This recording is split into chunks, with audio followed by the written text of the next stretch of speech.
It started the way most bureaucratic disasters do, with a typo.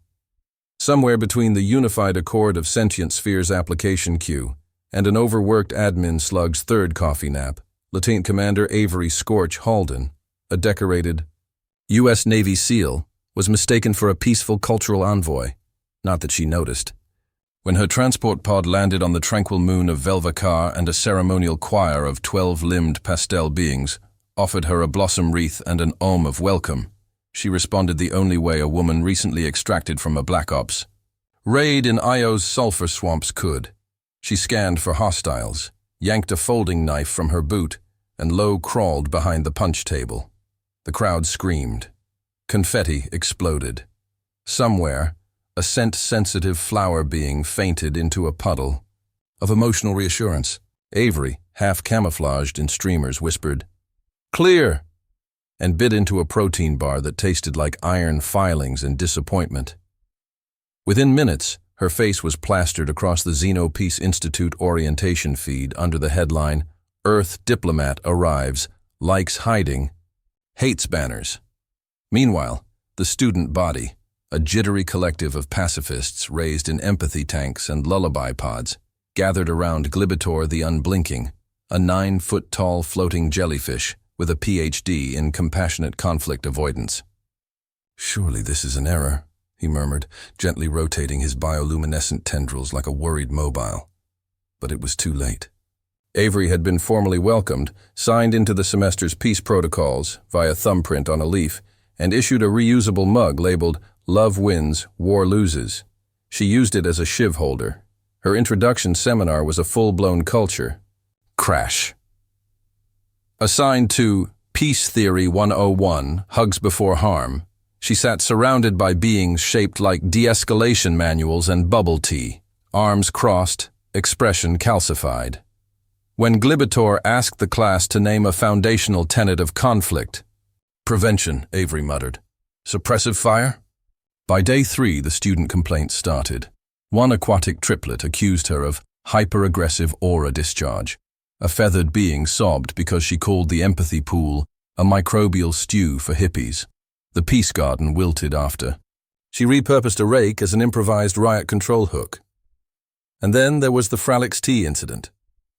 Fralix Tai, a reptilian student journalist who considered his own shadow a potential attacker, tried to interview Earth's envoy during Avery's morning workout, which meant sneaking up behind her mid-burpee with a recording orb. The duct tape was applied with precision. "Unauthorized proximity maneuver," she said flatly, while Fralix whimpered softly from his bench cocoon. "Standard operating procedure on Wednesdays." Glibitor tried to smooth it over with a healing hum. Avery drowned it out with the crunch of high-density ration chips. Things might have stabilized had it not been for the semester project announcement. With all the gravitas of a diplomat presenting a ceasefire accord, Glibitor declared, "You shall each present a holographic lecture, gentle, inclusive, and non-triggering, on the ecological challenges of your homeworld." A flurry of alien murmurs broke out, excited, nervous, glowing with inclusivity. Avery's eye twitched like a malfunctioning scope. Later, in her dorm, a plush cube filled with calming spores and hugging furniture, she prepared her response. The room had tried to swaddle her. She'd headbutted the hugging chair. Her tablet buzzed with presentation prompts. "Frame your world as a story of adaptation and peace," she typed instead. "Earth, WTF class, nightmare biome." She loaded visuals. With grim efficiency, storms, deserts, apex predators, holidays involving explosives. Her snack bar crumbled as she typed her final slide. She grinned. "They want gentle? I'll give 'em a gently terrifying laugh attack." The next day, the Institute's Peace Hall, normally used for shared sobbing and interpretive empathy dances, was packed. The lights dimmed.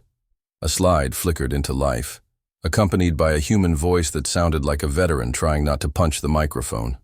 "Hi, I'm Avery, and this is why Earth is the reason your parents warned you about hitchhiking." Silence.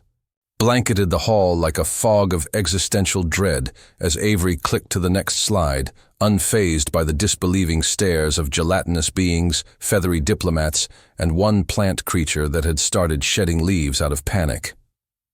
The image showed Antarctica in full storm, whiteout blizzard, wind speeds measured in screams per second, and a lone penguin looking like it was rethinking its life choices. "This," Avery said dryly, gesturing at the swirling death behind. "Is Earth's polite version of cold. We call it Tuesday." She tapped again, and the Sahara sprawled across the screen, looking less like a desert and more like someone had forgotten to turn off the apocalypse. "This is where we go, to test equipment. Or punish people who ask, how bad could it be?" Fralick's tie, now free of duct tape but emotionally damaged forever, audibly whimpered and clutched a pillow labeled, "Resilience begins with tears." The aliens tried to process what they were seeing, some translating the visual horror into spreadsheets of anxiety, others just praying to their homeworld's deities of comfort and light snacks. "We don't really conquer nature," Avery continued, eyes gleaming with a gleeful deadpan. "We just high-five it with explosives and hope it respects our audacity." The fauna slideshow kicked in next. Crocodiles, whose grins implied every dentist on Earth had failed. Box jellyfish, presented with a helpful stat list ending in kill speed faster than intergalactic tax collection. And finally, the funnel web spider, which elicited a high-pitched squeal from a diplomatic delegate who fainted into a bowl of fermented comberries. "This little guy lives in people's shoes," Avery added, pausing dramatically. "That's right. Surprise foot trauma, our national pastime." A ripple of nausea swept the room. Someone dropped their empathy stone. The healing ferns at the back of the hall tried to die on the spot. And then Avery leaned on the podium, folded her arms, and gave them the closing argument. "And we haven't even covered the toddlers yet. Small humans, unstable, loud, sharp teeth, once bit through a coffee table. Glibitor, whose jellyfishy glow had dulled considerably, flapped a trembling tendril toward the stage. Perhaps we could move on to the visual breathing. Segment? Sure," Avery shrugged. "If you can do that while laughing hysterically and planning for volcanic evacuation. We call that Wednesday yoga." The laughter didn't come immediately. First, there was a long beat of silence, followed by quiet, uncomfortable snorts from the fungal cluster in the second row. Then Fralick's, shell-shocked but possibly infected with human-style sarcasm, muttered, "I guess my climate anxiety isn't even a warm-up for these guys." That cracked it. Giggles turned into open laughter. One floating crystal being did a full spin of amused distress. The wall moss pulsed violet, a local sign of joy. Even Glibitor trembled with mirth, though he immediately apologized to his ancestors for it. "I was promised poetry," hissed a delicate ambassador shaped like a feather boa, "and instead I got existential dread with a soundtrack." "Welcome to Earth," Avery said, chomping her snack bar with the expression of a woman who had once fought a sandstorm using a broken solar panel in sarcasm. "Hope your emotional support tentacles are flame retardant." After the crowd had dispersed, some to therapy pods, others to rewrite their species threat assessments, Avery stepped off the stage and found herself swarmed. Or rather, slowly surrounded by the kind of swarm that involves scared creatures trying not to act interested. "Was that all true?" whispered a gassy orb being with eyes like confused soup. "Every word," Avery replied. "And I left out the part where raccoons figured out doorknobs." Gasps. Actual gasps. "Our apex predator asks permission to enter," one mumbled. "No. Our apex predator waits until you're asleep and then opens your fridge." Fralix shivered visibly. "I'm going to write so many articles." Avery patted him once on the back. He screamed, and then retreated to the cafeteria, where the soy-based peace nuggets had been replaced with a cautious offering labeled Terrestrial Approximation Meat Squares. No crustaceans, no judgment. She took a bite. It tasted like defeat. but the look on Glibitor's face when he floated by, equal parts horror and admiration, was more satisfying than any tactical mission. As the sun set behind the moon's simulated horizon, casting faux orange over tranquility towers, one thing was becoming violently clear to the alien student body. Earth's representative might not know the first thing about intergalactic etiquette, but she was fluent in the one universal language that transcended all borders, fear wrapped in humor, delivered with dead-eyed charm, and dipped in protein. And they were starting to like it.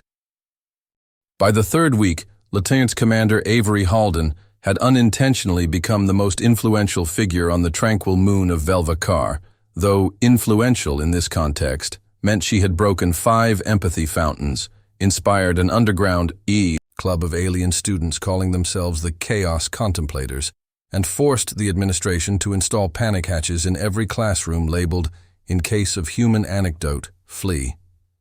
Her fame, or infamy, culminated when Glibitor, visibly trembling through his bioluminescent spectrum like a sentient rave with anxiety, announced the midterm showcase.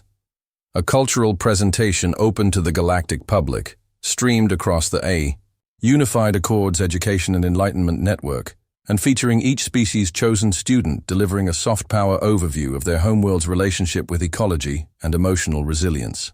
Avery, chewing on a stick of jerky with the focus of someone daring the concept of vegetarianism to fight her, barely looked up when her name was called.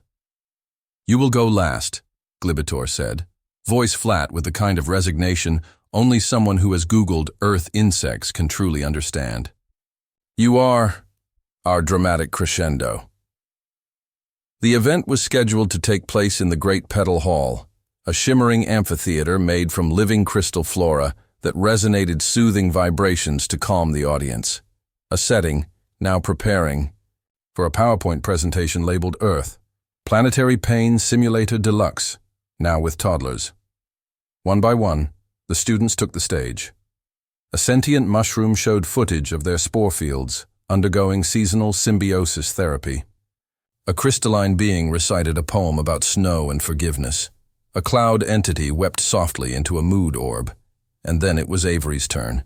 She walked on stage like she was about to brief a war council, not a room full of gelatinous pacifists and glowing beetle priests.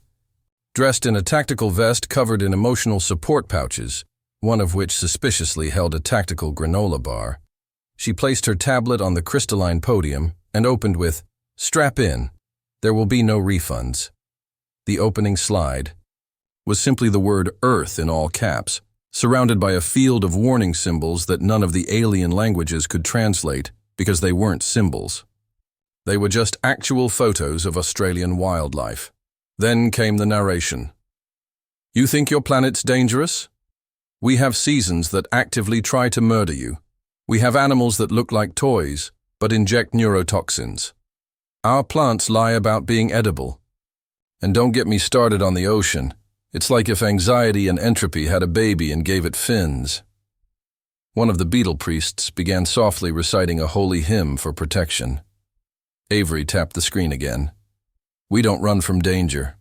We name it, vote on it, and then build a theme park nearby." A slide appeared of Florida during hurricane season, with a roller coaster still operating. This is not bravery. This is what happens when a species evolves with no predator more terrifying than itself and too much access to backyard fireworks. The crowd was frozen. Fralix Ty was in the back, furiously taking notes while sweating a viscous sap. Another slide. Earth's daily commute. Traffic gridlock under a thunderstorm, with a billboard in the background advertising, "We sue spiders now. Call 1-800-BITE-BACK." Then a rapid-fire montage, raccoons in attics, tornadoes chasing school, buses, snowstorms in deserts, bears stealing picnic baskets and cars. "What's our ecological strategy?" Avery asked rhetorically. "We build things, then nature breaks them, then we build angrier versions. That's called resilience, or stubbornness, same thing." She finished her slideshow with a panoramic shot of a sunrise over a scorched forest, charred, but regenerating. This is Earth, beautiful, terrifying, and somehow still functioning. like a caffeinated raccoon duct-taping its problems until further notice. The silence afterward felt like the quiet that comes before a species collectively rewrites its galactic threat index.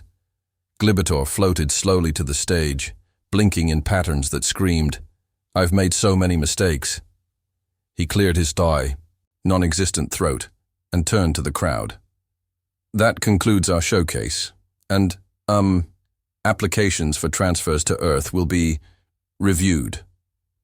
Somewhere in the back, a small amphibious delegate raised a hand. "What kind of helmet should we wear?" Avery clapped once, hard. Now that's the right question. And as the hall burst into mixed sounds of fear, wonder, and confused applause, the audience didn't just see a human anymore. They saw something raw and absurd and unstoppable. They saw a species that stared into the chaos of its own making, laughed at it, and invited others to join, just so long as they brought snacks and insurance. The official galactic reaction to Avery's presentation arrived exactly 72 hours later, wrapped in gold leaf communiques, accompanied by 3 different species versions of an emotional support basket, ranging from calming jellyfruit to a small box of scented sand that whispered compliments in 14 dialects. The unified accord of sentient spheres issued a formal statement declaring Earth a biologically fascinating case study in aggressive environmental adaptation, comedic trauma resilience, and culinary recklessness, which was bureaucratic code for, "We are terrified, but also morbidly curious." Meanwhile, Velvakar's administration scrambled to contain the fallout, emotionally, spiritually, and in one case, literally, when the meditation pod in the empathy wing exploded after a student tried to simulate human coping rituals by locking themselves inside with a stress ball and a taser. But Avery was unbothered. She'd spent the week attending workshops she wasn't invited to, answering every soft-spoken question with increasingly blunt metaphors. "Your peaceful harvest cycle is adorable. On Earth, our plants have teeth." And somehow coaching a group of anxiety-ridden students into forming an interspecies tactical debate team. By the time the Galactic Cultural Broadcasting Syndicate aired her lecture across 12 star systems, Avery's face was a meme on 3 continents, captioned in dozens of languages with slogans like, "Pain, but make it productive," "Earth, where trauma builds character and weapons," and "Have you tried laughing at the volcano?" She became an accidental icon of psychological asymmetry. The idea that humans didn't endure trauma, they flavored it and passed the recipe down through sarcastic generations. And then, in a twist that would only surprise someone unfamiliar with cosmic bureaucracies, Avery was summoned to give a clarifying cultural briefing to the Accord's Central Peace Forum, a semi-sacred conclave of 3,000 delegates, 3 consciousness collectives, and 1 psychic fungus with voting privileges. As she stood before the forum, boots scuffed, tablet in hand, and a caffeine patch plastered to her forearm like a badge of defiance, she glanced at the silence surrounding her. The jellyfish orator beside her offered a gentle nod, clearly expecting an apology, or at least a gentle explanation. Avery cleared her throat. "To clarify Earth's position," she began, tone bone dry, "we don't want war. We're just really, really good at it, because the universe decided to make our homeworld a psychological obstacle course designed by an over-caffeinated dungeon master." Gasps. A few beings burst into interpretive concern dances. "Peace is fine. We like peace. But understand, we didn't evolve in peace. We evolved while being hunted by creatures that thought evolution was a contact sport. We didn't meditate our way to survival. We invented screaming into the void first, and then monetized it." Her tablet displayed footage of a goat chasing tourists off a cliffside as a cultural reference point. "You have species here that spent centuries building floating gardens to promote harmony. That's great. On Earth, we invented office cubicles and Mondays. We earned our collective madness." Laughter, confused, hesitant but real, rippled through the chamber. Even the psychic fungus emitted what could only be described as a chuckle ripple. "You don't have to understand us," Avery continued, pacing now. But you damn well better stop underestimating us. Earth isn't a death world. It's a trial by fire, a boot camp that never ends, where the weather has mood swings and the animals have vendettas. And somehow we don't just survive, we throw birthday parties in the middle of it, with explosives. A hologram of a 4th of July barbecue lit up behind her, complete with sparklers, grilled meat, and a bear, stealing a cooler. The delegates looked stricken. One aquatic species turned to the other and whispered, "They celebrate warfare casually?" "No," said the other, eyes wide. "They celebrate everything like warfare." Avery finished with the emotional equivalent of a mic drop. Earth isn't peaceful, but we make peace with each other, with chaos, with the mess, every damn day. That's not fragility. That's power with a punchline. The chamber fell silent. A long, stunned silence, broken only by the sound of Glibitor, now a trembling orb of shifting colors, whispering, "I retract my previous thesis. Earth is not a misunderstood art piece. Earth is a psychological litmus test, wearing a tactical vest." Within a week, the Accord passed legislation adding a new planetary classification tier. Category H, human-compatible zones, defined as regions that could endure prolonged exposure to sarcasm, unpredictability, and caffeine-fueled logic loops. Avery was promoted, against her will, to Intergalactic Cultural Liaison, and a new set of exchange programs were proposed, with strict warnings to avoid sending emotionally fragile students unless pre-braced with memes and emergency sarcasm. Kits. As she stood at the spaceport, helmet under one arm, chomping the last of her war-flavored snack bars, a nervous Fralix Tai approached, holding a tiny recording orb. "Lieutenant Commander," he stammered. "Any final message for the galactic audience?" Avery smirked, eyes gleaming like someone who'd faced both bureaucracies and bears. "Sure," she said, popping the seal on a fresh caffeine patch. "Next. Time. Just ask for a cultural anthropologist. But if you want to understand humanity," she nodded toward the stars, "you better pack a parachute and a punchline." Then she boarded the shuttle and left behind a moon that would never be tranquil again.